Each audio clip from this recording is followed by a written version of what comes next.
Está encendido. Gracias.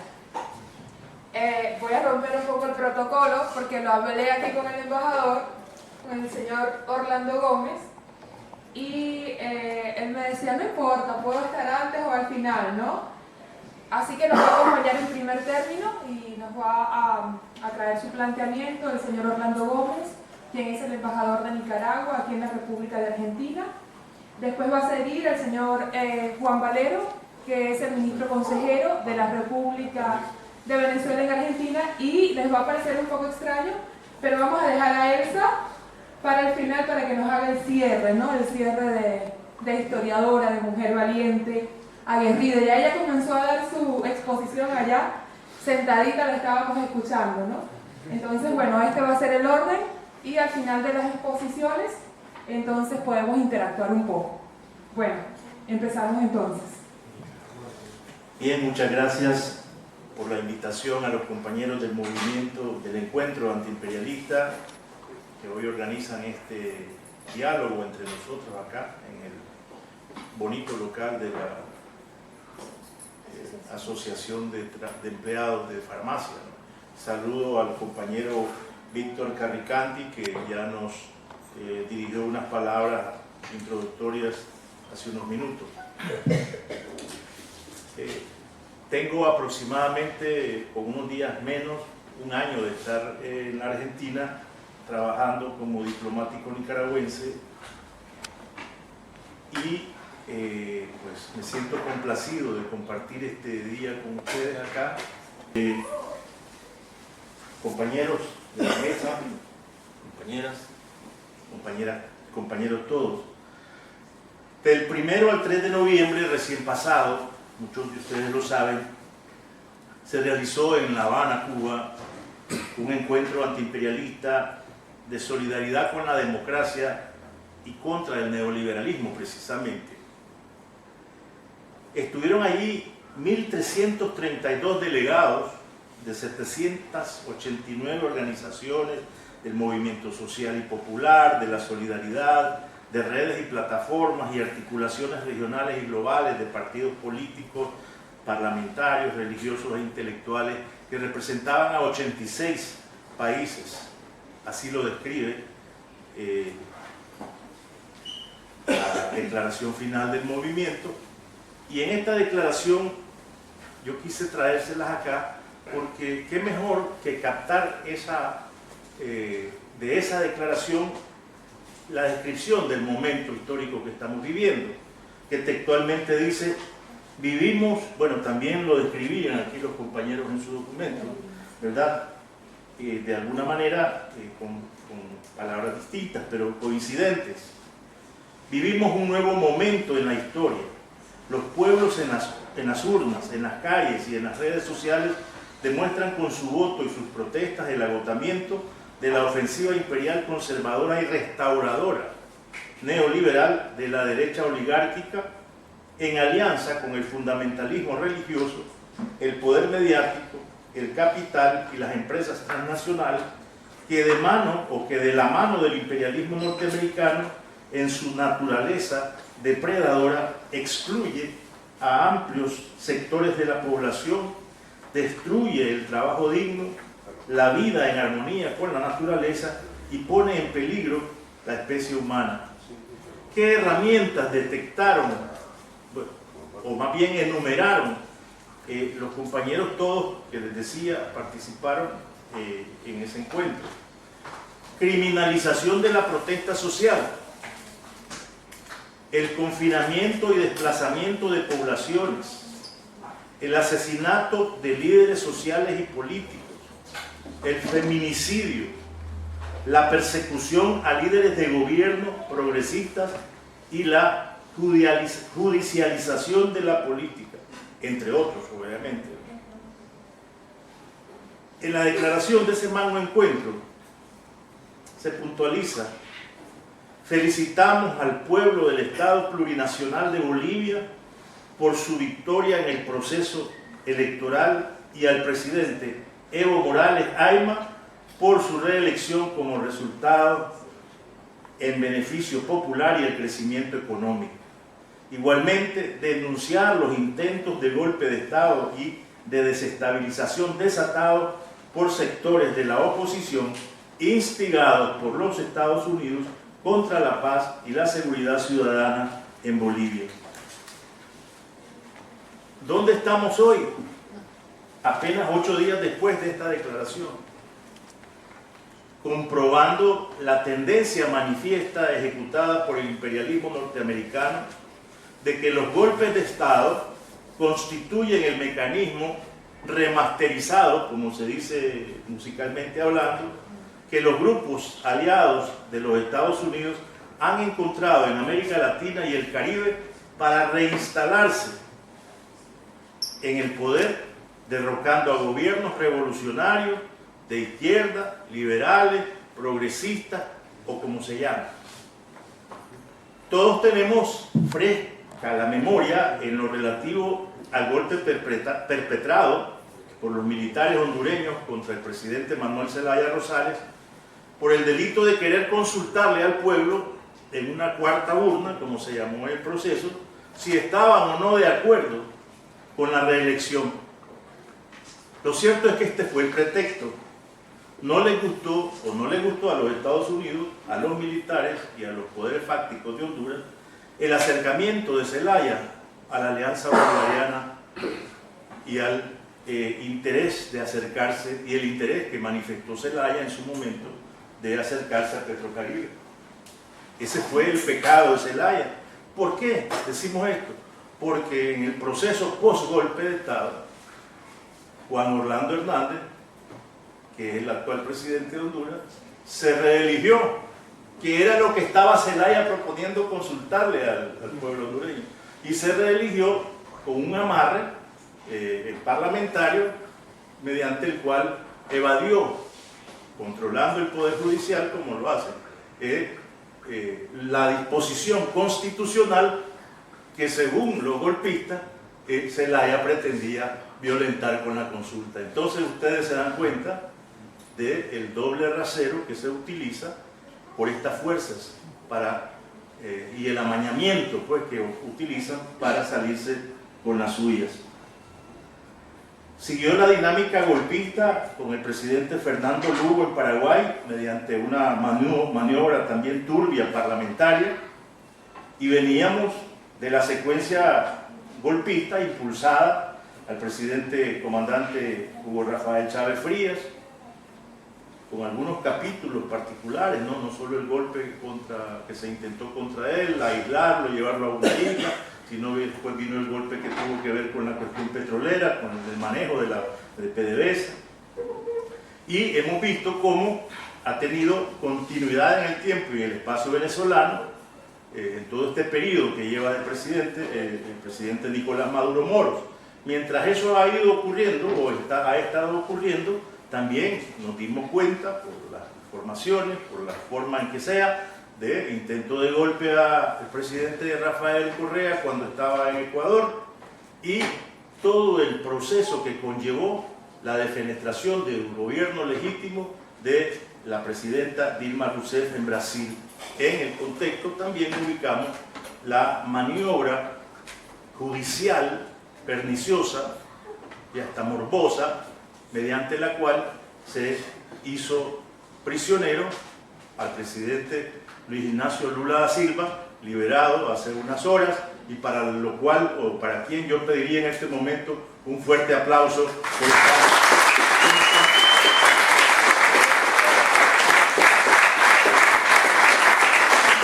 ¡Viva Lula libre! Nicaragua vino como parte de esta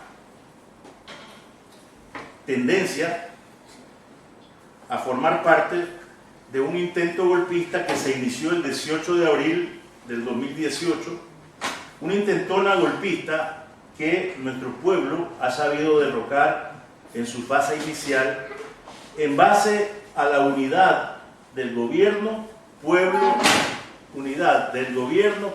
y fuerzas del orden. Fíjense bien, aquí hago énfasis porque, bueno, se trata de mi país y tiene mucho que ver en esto la formación de lo que serían las Fuerzas Armadas, entiéndase el Ejército y la Policía. Ambas instituciones, al triunfar la Revolución, nacieron del seno de la Revolución misma, y la Guardia Nacional, que era, digamos, la creación norteamericana de los tiempos de Sandino, en 33, 34, a la invasión norteamericana deja Nicaragua, dejan una constabularia, una Guardia Nacional, que es de la que nombran jefe director a Somoza, y a partir de ahí inicia la dictadura de 50 años de Somoza. Esa guardia, derrotada en 19 de julio del 79, es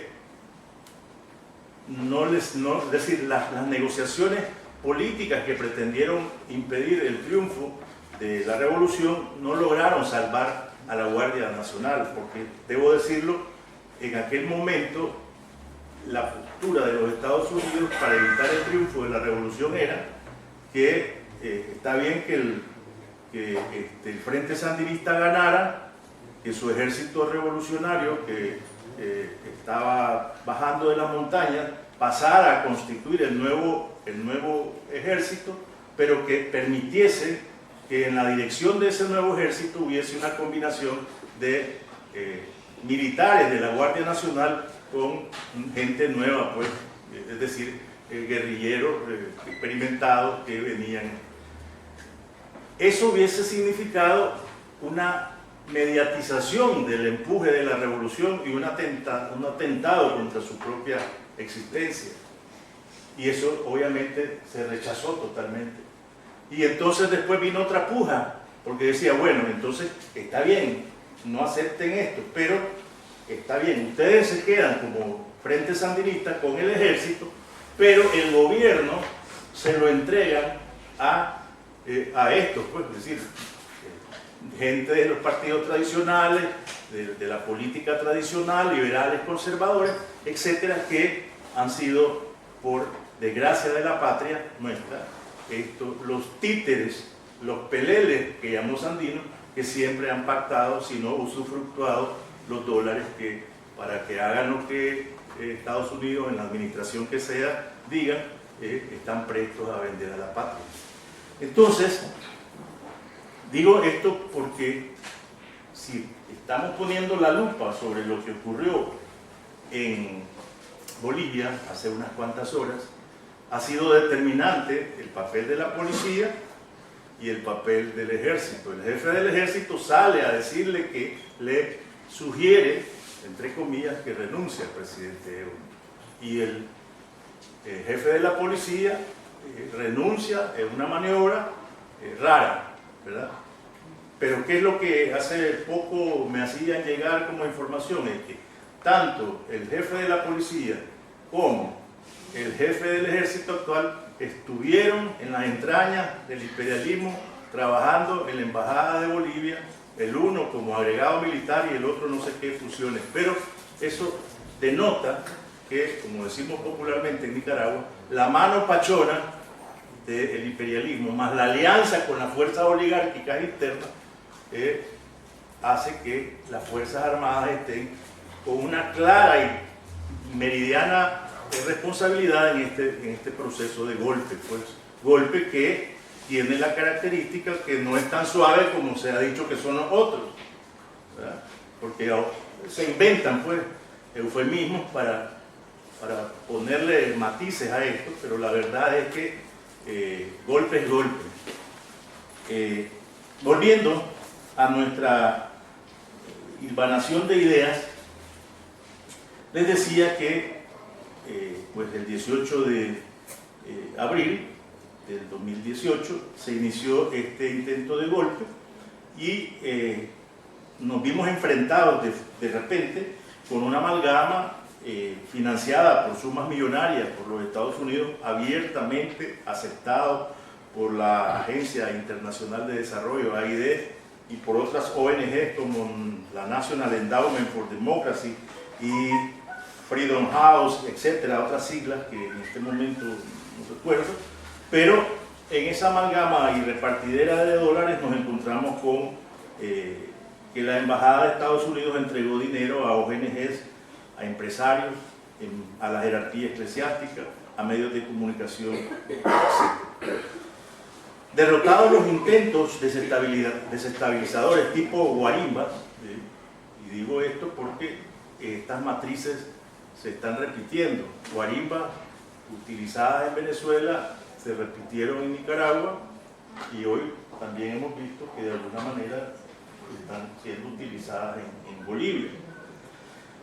Y el factor delineado por este señor, que ya no está en el gabinete de Trump, pero que se llamaba John Bolton, un halcón entre comillas, que no solo tildó a Nicaragua, Cuba y Venezuela como la trilogía de la tiranía, sino que recetó presión, presión y más presión sobre estos tres países, a efectos de destruirlos de alguna manera, partiendo de una idea equivocada y de alguna manera vinculada a aquella teoría de dominó que prevaleció en la guerra que empujaron en Centroamérica contra Nicaragua en la década de los 80, que es que si le golpeas a uno y este uno cae, ese que cae se lleva las fichas, pues, como dicen, de caída, ¿no?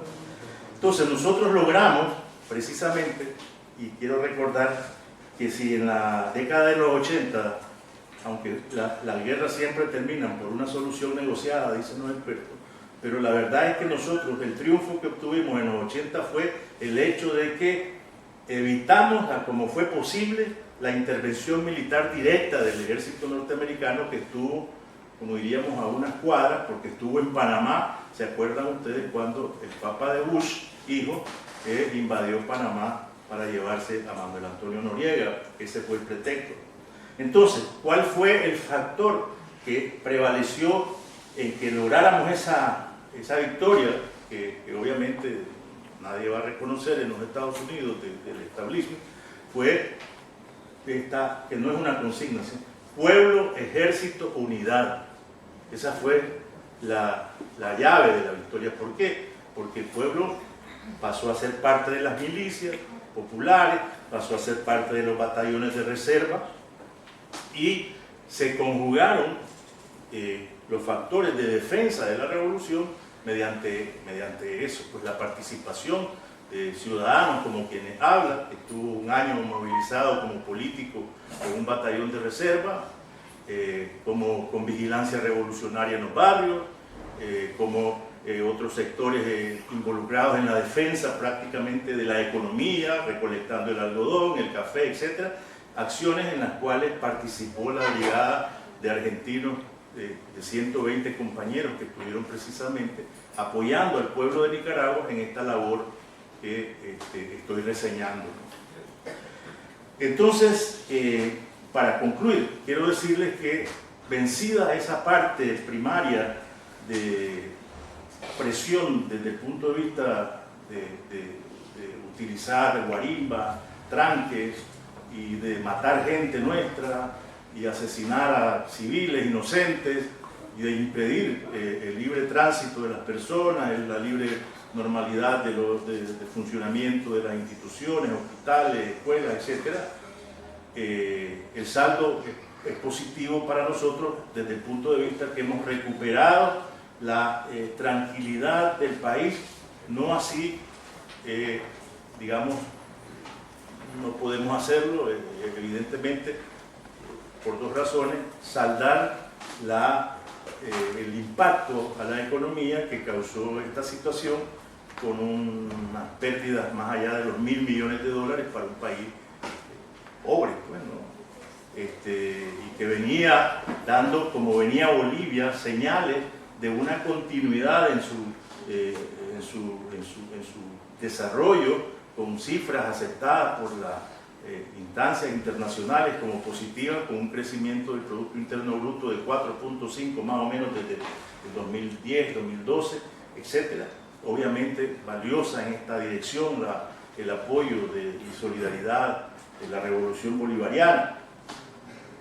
Y por último, tampoco podemos levantar de un tajo la tranquilidad, porque estamos enfrentando, digamos, la fase actual que es de presión político-diplomática. Por un lado, la presión que ejerce directamente la administración Trump, esto es, sancionando a compañeros, miembros del gabinete, que tengan una responsabilidad en instituciones que son vitales, digamos, en el funcionamiento del Estado y en los servicios que el Estado provee al pueblo de Nicaragua. Entonces han sancionado a una compañera que ha desempeñado muy bien el cargo de ministra de Salud y hubo entonces que quitarla del cargo porque le aplicaron una sanción acusándola de que no quiso atender a los guarimberos que llegaban heridos al hospital, lo cual es una falsedad, ¿no? Luego, al jefe de la policía, porque bueno, la policía salió en algún momento a restablecer el orden y obviamente hay un enfrentamiento cuando te repelen con armas de fuego y de grueso calibre, como se comprobó en cientos de videos que se difundieron. Y así sucesivamente. Entonces esto desarticula el funcionamiento, porque cuando le quitan, o sea, es como que le decretan una muerte financiera a la persona, ¿no? Porque los bancos inmediatamente te cancelan la tarjeta de crédito, no puedes pagar, te cancelan la cuenta que tenés, no puedes hacer ninguna transacción, mucho menos firmar documentos en nombre de la institución, lo cual afecta a la institución también. Y así sucesivamente. Y lo otro es que, bueno, en el plano de la OEA está pendiente un día de estos que presenten un informe donde ellos van a dar su valoración sobre la situación de Nicaragua.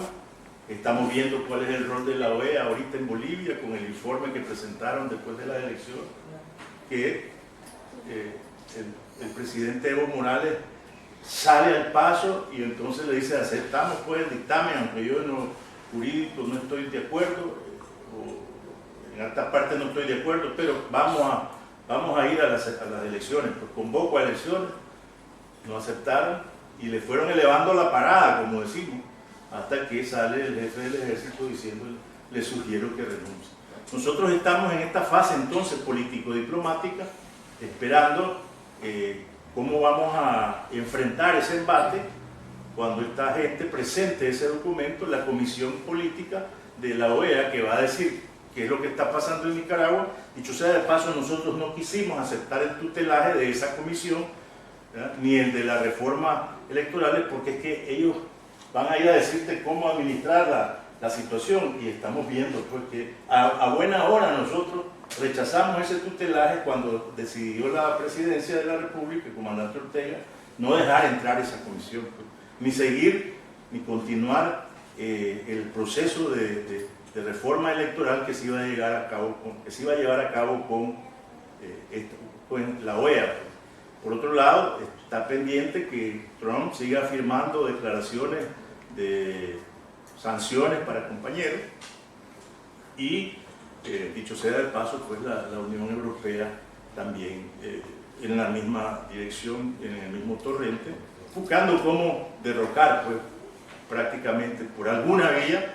Ya les fracasó una, pero ahora viene la de la presión y más presión de parte del imperialismo.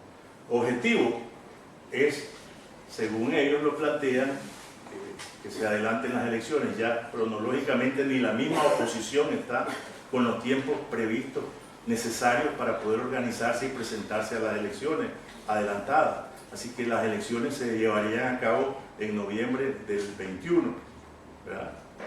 Pero hay que esperar que en todo este tránsito van a surgir maniobras, van a surgir presiones, etcétera, que pretendan de alguna manera crear una nueva situación. Por eso es que, y ustedes tal vez habrán leído en la prensa ordinaria, que usualmente es enemiga de la revolución, que no se permiten las marchas, porque es que lo que ha estado de por medio es que hay una intención y hay información clara, que está en nuestro poder, de que están buscando un nuevo momentum para volver a reactivar la intentona golpista con más aceleración. Y ahora seguramente Bolivia les habrá estimulado ese apetito. Así que yo acá concluyo y agradezco la oportunidad que me han dado para expresarme y expresarles la realidad de Nicaragua y de la Revolución Popular Sandinista. Muchas gracias.